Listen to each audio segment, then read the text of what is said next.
এই উচ্ছে চচ্চড়িটা এখন নিয়মিত আমাদের বাড়িতে হয়, প্রায় দিনই হয়। আমার তো মনে হয় যতদিন কাঁঠাল দানা বাড়িতে থাকবে ততদিন এই চচ্চড়িটা আমাদের বাড়ি চলতেই থাকবে।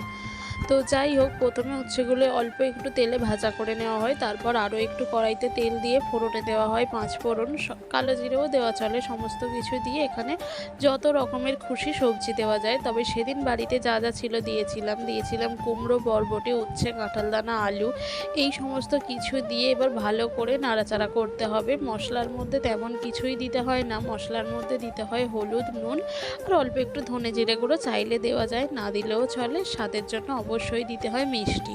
আমি যতদূর জানি তেতো চচ্চড়িতে কাঁচা লঙ্কা দেয় না, এটা যদি আমার শাশুড়ি মাই বলেছেন, আর রান্নাটা উনিই করছেন। এবার থেকে আমি ভেবেছি টুকটুক করে বাড়িতে আমাদের যা রান্না হবে সবজিপাতি সেই সমস্ত কিছু তোমাদের সাথে এই চ্যানেলটায় মানে এই পেজটায় শেয়ার করতে থাকবো।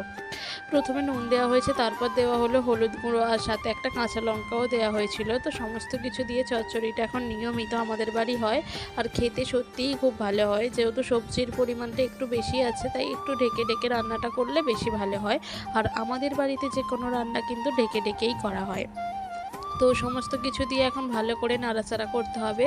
যে কোনো সবজি রান্নাতেই কিন্তু নাড়াচাড়ার কাছেই আর কি সমস্ত কিছুকে কত ভালো করে নাড়াচাড়া করতে পারে, কত ভালো করে মজিয়ে রান্না করতে পারে, যেটা সবার ক্ষেত্রে কিন্তু হয় না, আর আমাদের বাড়িতে সেটা হয়।